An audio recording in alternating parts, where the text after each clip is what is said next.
Hey guys, Paul Reddick here. Welcome to the Baseball Dads podcast. You're stupid and you can forget about baseball.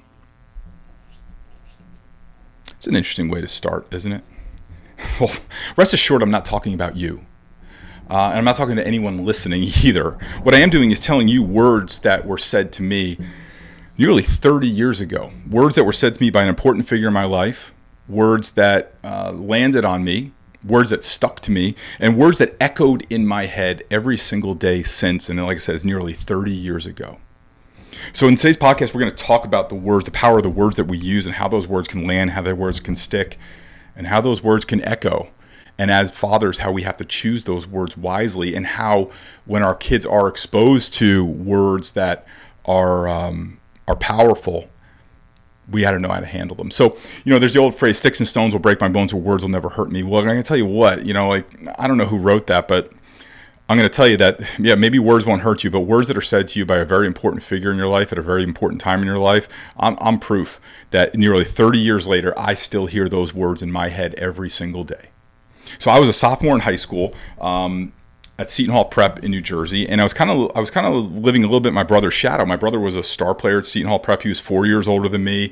He was now playing at Seton Hall University. I was at Seton Hall Prep. My freshman year went well. I was on the team, had a good year. The summer team, I was on the A team, American Legion, like with the older kids. Maybe I was the last guy picked on that A team, and maybe some of it was because of my brother. I don't know, but it went well. I kind of reached all my goals my freshman year. I was really happy with it. Sophomore year, I struggled academically. I didn't work hard as I should. I kind of blew it. I kind of thought like I would skate by and get my C's and be able to play like I did last year. And so I was called into the guidance counselor for that marking period where he was going to tell me whether I passed or failed, or whether, and I was kind of like, hoping like, give me a C, give me a C, give me a C. And I sat down and he opened up my file and he like shook his head. And it wasn't like that shake, no. It was the shake that says, I can't believe how ridiculously stupid this kid is. It was that kind of a no shake. And he leaned into me. And it's very funny. I'm going to tell you that he smoked. And I can still smell that cigarette smell. I can even remember what the chair felt like. I can remember exactly what the arms on the chair felt like. And he leaned into me and he pointed right at me and he goes, "You're stupid and you could forget about baseball." Now I'm going to tell you what, I can still, I still feel it viscerally. I still feel it. And what's interesting is that this was news to me. This was absolute news to me. Like, I remember walking back in the hallway, and I walked kind of like aimlessly around the hallway. I was like, I had a pit in my stomach, and I was waiting for the bell to ring so I wouldn't have to go back to my class, because there was a bunch of my baseball buddies in that class, and I didn't want to tell them the news that I had just failed off the team, or I wasn't going to be able to play on the team because I had failed.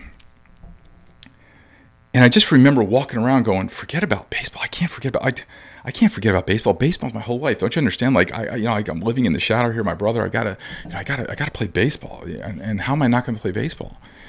And just to preface this, like, this wasn't a time where you could just go play on an AAU team or a travel team. Like, this was it. Like, you played. That was the only opportunity to play back then.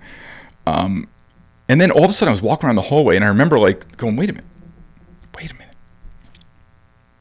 I'm stupid. I'm stupid. Not only did you just tell me that I can forget about the only thing I really care about at that point, the only way that I feel like, I've got a meaning as a teenager, now you've just informed me of the fact that I'm now stupid.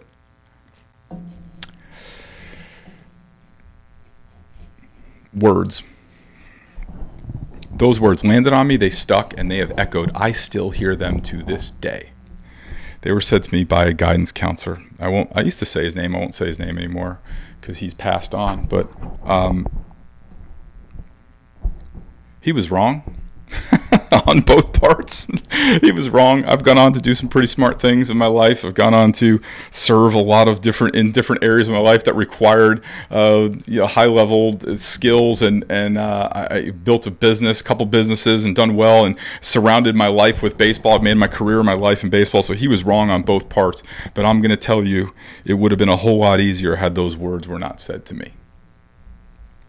It would have been a whole lot easier. And I will tell you with just honesty that every time I start something new, and every time I'm faced with a challenge, or anytime something kind of doesn't go my way, there's kind of like that belief that was put on me that, like, you're stupid and you could forget about baseball. And I got to fight it back. And I've been able to, because I had some good mentors and I had some good people who turned that around for me.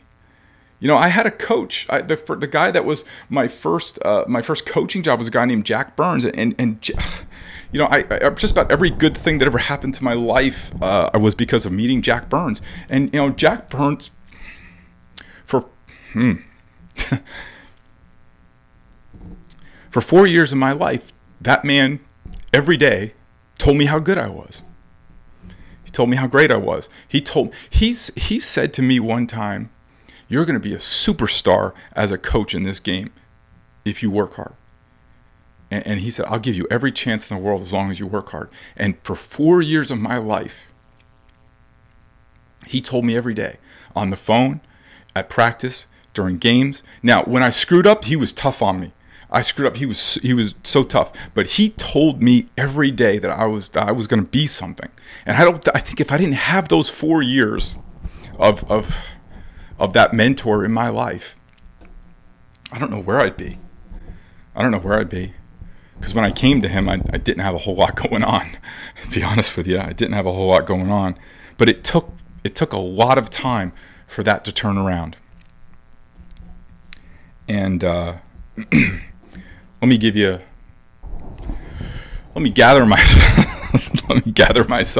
And I'm just gonna tell you, it's emotional. I get emotional for a reason, because the guy was like a second father to me. We still talk, and he's still such an influential part of my life, that when you have a mentor that says something to you that sticks, it can stick for a long time, just as much as those other words can stick. But I often think about, wow, it took 2 seconds for that guy to say I was stupid and I could forget about baseball, and took nearly 4 years for Jack to undo that.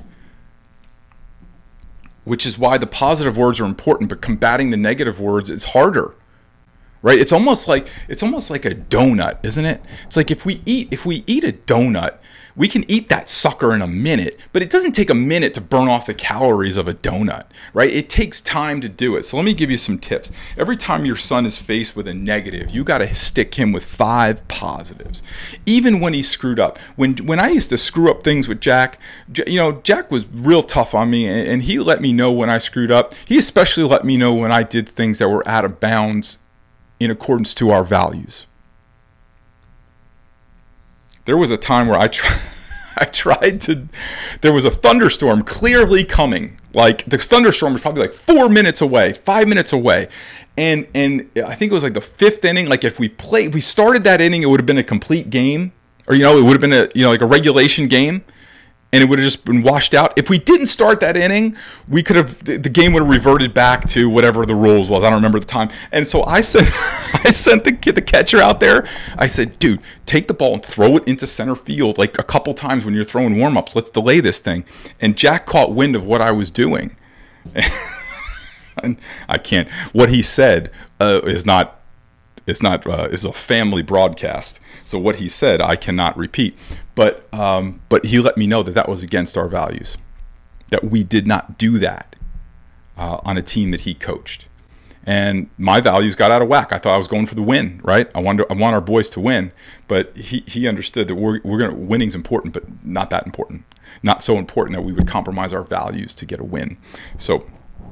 So here's what you need to do. Every time your son is faced with a negative, even if you're going to say something to him that's negative. So let's say he screwed up. Let's say he did something that was out of character, out of value, or somebody said something to him that was negative.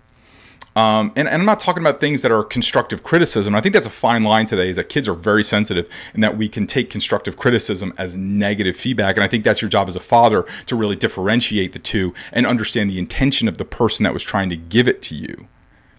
Right? So I never took anything that Jack said to me as negative. I always took it as constructive criticism. And probably because he unconsciously knew that what I'm going to share with you today is that you need the 5 positives for every 1 negative. So if your kid, let's say your kid curses or something like that. Let's just say he just drops an F-bomb, and like kids do. He didn't mean to do it. And you might say to him, look, you cursed, and cursing is not acceptable in our household. So you understand that that's not acceptable behavior, but you're a good man. You listen to your mom, you help out your brother, you do good in school, and you try really hard with your coaches. So I'm very proud of you for those things. And just understand that cursing is not acceptable behavior. So you let him know that what he did was wrong and was bad, right? But then you also give him 5 things that he does well in the process. Now, what if it comes from somebody else, right? What if it comes from somebody else? It's a more difficult situation. If somebody says something really negative to your kid, like, hey, you're stupid, or you're an idiot, or you're a failure, or whatever, whatever they say now, it's the same 5 things though. And what I would preface that as remember, your son is going to lean on you. A child is going to raise to the self-esteem of his father. So what I would say, in my experience, the best question to ask is, do you believe that? So-and-so said you're a failure. Do you believe that? And then if he says, yeah, I do believe that, now this is your opportunity to say, well, I don't believe it. And here's why. And that's when you do the 5 things. So here's why. Because you're a good man. Because you help your mom. You respect your brother. You do well at school. You're a good teammate. You pick up your teammates. You show up on time for practice. You work hard, and I know you give your best effort all the time. Now, here's the thing. Now, I'm not living in a bubble here. I know that does not erase it. But we're not trying to erase it. I don't think you can erase things. And I think that's a dangerous thing, to erase the world, right? It's like revisionist history. History is history. And when we try and rewrite it, we're trying to, just like we can't handle it. So we're rewriting it. I don't want you to erase these moments for your son. What I want you to do is to be the rock. It's like we said in the last podcast, is to be the mortar. That's where you're the mortar of holding things together. He's going to get negative stuff. They're going to bust each other's chops. They're going to pick on each other. But when you're there kind of as that mortar to hold it together, yeah, it gets easier. And then the other thing too is that he'll come to you when he is feeling bad, because he knows you're going to drop 5 positives on him. It's almost like you've got a box of candy, and he wants to come to you for a treat. He will learn to come to you when things get negative, if you're going to hit him with 5 positives when things get negative. So any negative thing, any negative behavior, any negative thing said to them, you can't erase it, and you can't just dismiss it, but you can put your mortar in there and hold it together. So you can drop 5 positive things on them every single time, so you leave them feeling a little bit better.